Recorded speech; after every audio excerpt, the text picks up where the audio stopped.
Blaf 51, Africain, Africaine, bonjour, j'espère que vous allez bien, j'espère que vous avez passé une bonne semaine. Nous devons continuer à explorer notre psychologie, c'est extrêmement important. Nous fantasmons sur les milliardaires comme Aliko Dangote, ses raffineries, etc. Mais on ne réalise pas, comme je l'ai dit dans le dernier audio, on ne réalise pas que c'est plus une question d'état d'esprit qu'autre chose. Est-ce que vous comprenez? Aliko Dangote, tout ce qu'il fait, là, les milliards qu'il a, il n'a pas réalisé ça tout seul. Aliko Dangote, ce qu'il fait, c'est qu'il s'entoure. Alors certes, il est visionnaire, il est intelligent, etc. Ça, on a compris. Mais il s'entoure des bonnes personnes. Et c'est ce que nous, afrodescendants, des masses populaires, on n'a pas réussi à faire. Mais ce n'est pas entièrement de notre faute. Alors, il n'est pas question de nous déresponsabiliser. Hein. Ce n'est pas ce que je suis en train de dire. Nous sommes responsables de beaucoup de choses. Mais il est vrai que nous avons été complètement induits en erreur par une partie de nos semblables. Alors, comme je le dis dans tous ces audios, bien sûr que nous avons une partie de nos compatriotes, des gens qui nous ressemblent et qui, au quotidien, nous sabotent sur toute l'échelle sociale, au sein, parmi nos collègues, nos familles, nos amis, bien sûr nos politiciens, on le sait, en Afrique, une politique complètement corrompue, même si c'est en train de changer. Hein. Vous avez vu les derniers événements sur notre continent. Je pense que la Caraïbe va suivre. On va virer un peu ces espèces de dinosaures qui ne servent à rien. Donc ça, on a cerné que nous avons une élite politique complètement corrompue. Mais il faut que nous comprenions aussi que parmi nous, au niveau des masses populaires, parmi nos voisins, nos familles, nos amis, nous avons aussi des gens complètement corrompus. Eh oui, on doit l'accepter ça. Simplement, eux ne touchent peut-être pas directement de l'argent, mais ils utilisent le racisme, la négrophobie, etc. à leur avantage. Il faut bien savoir il faut bien comprendre vraiment que au niveau des masses populaires noires, vous avez une catégorie d'afrodescendants qui, eux, profitent du racisme, eux, profitent de ce qu'on appelle du colorisme, cette espèce d'échelle de couleurs, là. Vous tapez sur l'internet colorisme, hein, vous allez voir. Il faut bien comprendre que tout ça, les discriminations, tout ça, discrimination à l'embauche, discrimination au logement, etc. Croyez-le ou non, tout ça profite à un certain nombre d'afrodescendants, des gens qui sont cachés au sein de nos amis, nos familles, nos voisins, nos collègues, qui sont de race noire comme nous, hein, mais qui, eux, à un certain niveau, en profitent.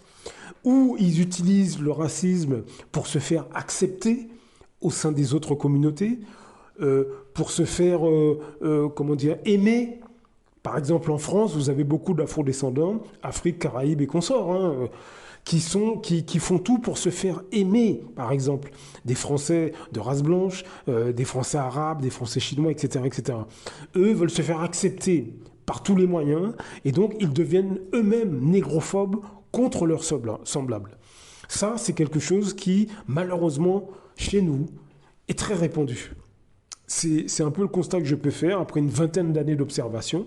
Comme je le dis dans tous ces audios, nous avons une catégorie d'afrodescendants qui n'ont que du mépris pour l'africanité ou la négritude, okay, qui sont parmi nous et qui nous causent beaucoup de tort. Ces personnes, par exemple, dans les rues, regardent avec mépris leurs semblables. Ils ont un espèce de dédain, d'attitude comme ça, de condescendance comme ça, silencieuse, hein, quand on les croise, quand on les regarde, par exemple dans les grandes surfaces, quand vous êtes en voiture. Bref, beaucoup d'afrodescendants que vous voyez en France, par exemple, mais dans beaucoup de pays d'Europe, sont condescendants, méprisants, arrogants vis-à-vis de l'ensemble des afrodescendants qu'ils croisent dans les rues, dans les magasins, etc. Ces personnes, il faut bien comprendre que ces personnes nous causent beaucoup de tort. Beaucoup de tort. Parce qu'en plus d'être méprisantes vis-à-vis des afrodescendants dans les rues, des afrodescendants qu'ils ne connaissent pas, au sein des familles, ce sont eux qui souvent vous font des sourires, etc. Mais aussi vous découragent d'aborder un certain nombre de sujets. Par exemple, si vous parlez de notre psychologie, si vous défendez Si vous défendez l'Afrique ou la Caraïbe à l'intérieur de la famille, eh ben, ce sont les premiers à vous dire ah ben, tu exagères, t'es raciste anti-blanc, mais non, c'est pas vrai, c'est ton imagination, tu te prends pour qui? Est-ce que tu te prends pour Malcolm X? Tu te prends pour Martin Luther King? Mais non, t'exagères, c'est toi qui es complexé, etc. Donc ce sont ces personnes parmi nos amis, nos familles, nos collègues, nos voisins, qui soi-disant nous font des sourires, mais dès qu'ils peuvent nous empêcher de réfléchir sur des sujets qui peuvent nous faire avancer, par exemple notre psychologie en tant qu'afro-descendants, nous devons avoir une psychologie forte pour aller dans le futur. Hein, on est en 2024, les choses vont se compliquer économiquement, politiquement parlant.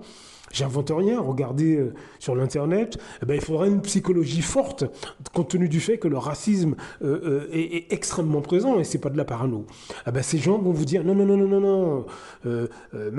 non, tu t'exagères, etc. Donc depuis des décennies, vous avez des afro-descendants qui, dans les rues, discrètement, ouvertement, ont du dédain racial pour leurs semblables. Ces mêmes personnes parmi nos familles, ils nous disent ah ouais non, tu t'exagères, tout va bien, t'es jamais content ou jamais contente, etc.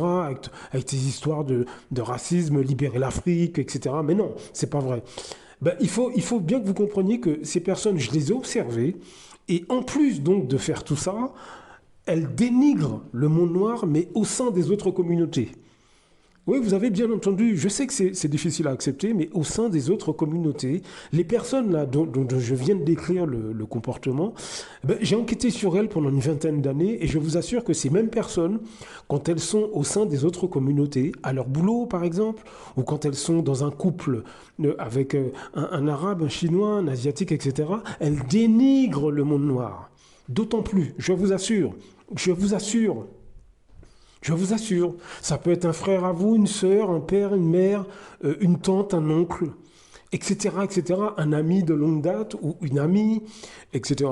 Il faut bien que vous compreniez que les personnes là qui vous disent non, laisse tomber, t'exagères, l'Afrique, de toute façon, c'est pas la peine, non, c'est ton imagination, il n'y a jamais eu vraiment d'agression coloniale, c'est de la faute des Africains de toute façon, etc. Le monde noir n'est pas très malin, c'est de la faute du monde noir. Eh bien, ces personnes-là ne veulent pas que vous réfléchissiez trop. Donc elles accusent le monde noir et puis elles vous accusent, vous, de trop en faire. Elles vous accusent, vous, d'être trop agressif ou agressive. Elles vous accusent, vous, de complexer. Elles vous disent, mais toi, ta cause noire, etc. Mais attends, t'es complexé. Exact. Voilà les propos que ces gens tiennent. Eh bien, j'ai enquêté sur ces gens pendant des années et je me suis rendu compte que ces personnes justement culpabilise nos communautés, les membres de nos communautés au sein de la famille, de façon à ce qu'on n'enquête pas sur ce qu'elles font. Donc méfiez-vous de ces gens à l'intérieur de vos familles qui vous disent que vous exagérez dès que vous parlez de l'Afrique. Dès que vous voulez un petit peu défendre notre continent ou nos îles pour les Afro-Antillais, ou notre négritude, notre africanité. Et ces gens vous disent non, t'exagères, t'es complexé, il n'y a pas vraiment de quoi, s'inquiéter par rapport à tout ça, tout va bien. Faites attention à ces gens, faites attention. Il faut bien comprendre que parmi ces personnes donc mal intentionnées, il y a un certain nombre d'entre elles qui montent des associations. Vous savez, des associations pour les cheveux, des associations pour l'histoire du monde noir, etc. Alors, je ne vise personne en particulier. Mais ces personnes sont tellement machiavéliques que vous avez un certain nombre d'associations qui sont tenues par les personnes que je vous décris dans cet audio. Et quand je dis qu'on a été mal entouré, qu'on a été mal conseillé, eh bien c'est aussi par ces associations ou ces pseudo-leaders. Alors je ne vise personne en particulier, c'est parce que je ne suis pas en train de descendre qui que ce soit en particulier, mais c'est surtout les attitudes. Vous avez un certain nombre de gens qui sont soi-disant dans le milieu associatif, qui font des trucs sur les cheveux par exemple, qui font des trucs, je sais pas moi, sur soi-disant l'Afrique, etc., des afro-descendants, mais en réalité leur réelle motivation, c'est absolument pas d'aider le monde noir, c'est surtout le statu quo qui les intéresse. Parce que quand vous allez dans leurs réunions où ils parlent de Malcolm X, où ils parlent de les blancs ont fait ci, les blancs ont fait ça, etc., c'est une manière de vous verrouiller.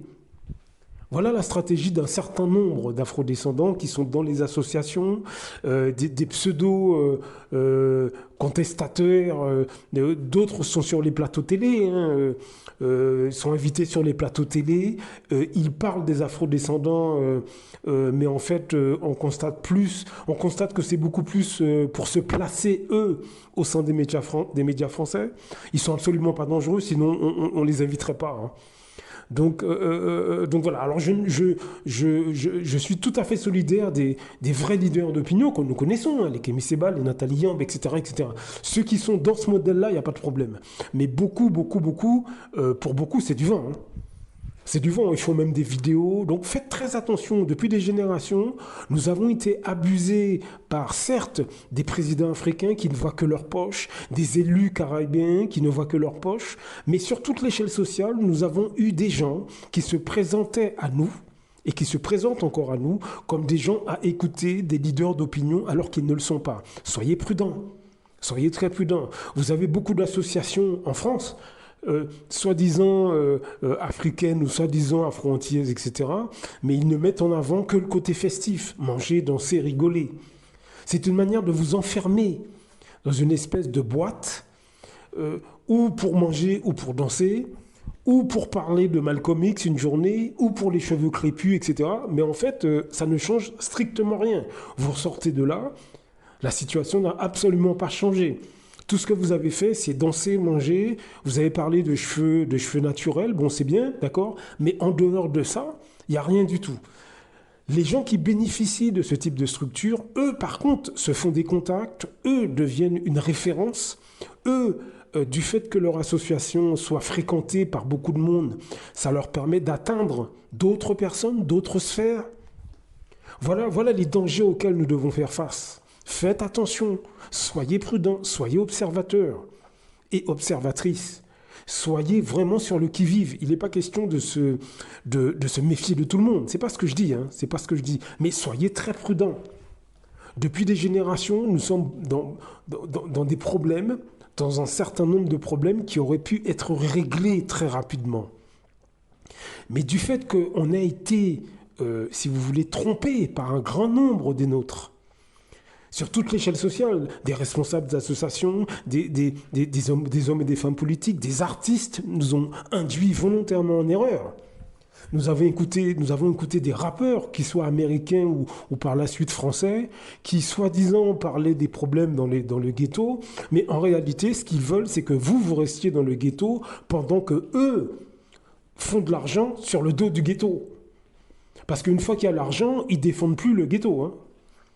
Donc faites attention, vous avez beaucoup de gens qui se sont lancés dans des salons sur les cheveux naturels, etc. Alors que en fait, le vrai objectif de tout ça, c'est uniquement qu'il y ait du monde, comme ça, eux, ça les propulse dans des sphères qu'ils ne pourraient pas atteindre s'ils n'avaient pas fait ce salon ou cette journée sur le monde noir, enfin des choses comme ça.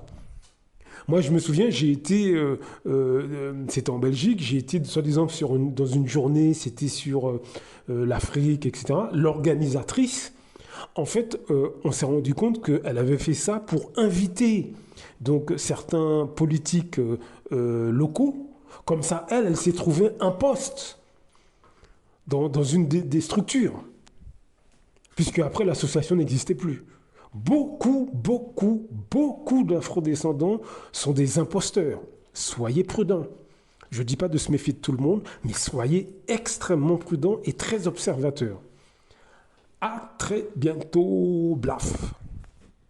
Beaucoup d'Africains se lèvent contre des autres Africains. C'est généralement à travers la corruption. L'Europe, l'Occident le sait. La meilleure façon de faire tomber un Africain qui se lève pour les intérêts des Africains, il faut aller corrompre ses amis ou ses compatriotes. C'est comme ça, c'est toujours à cause de l'argent. Celui qui a fait tomber son cara, il a fait pourquoi? C'est parce qu'il voulait être son cara à la place de son cara.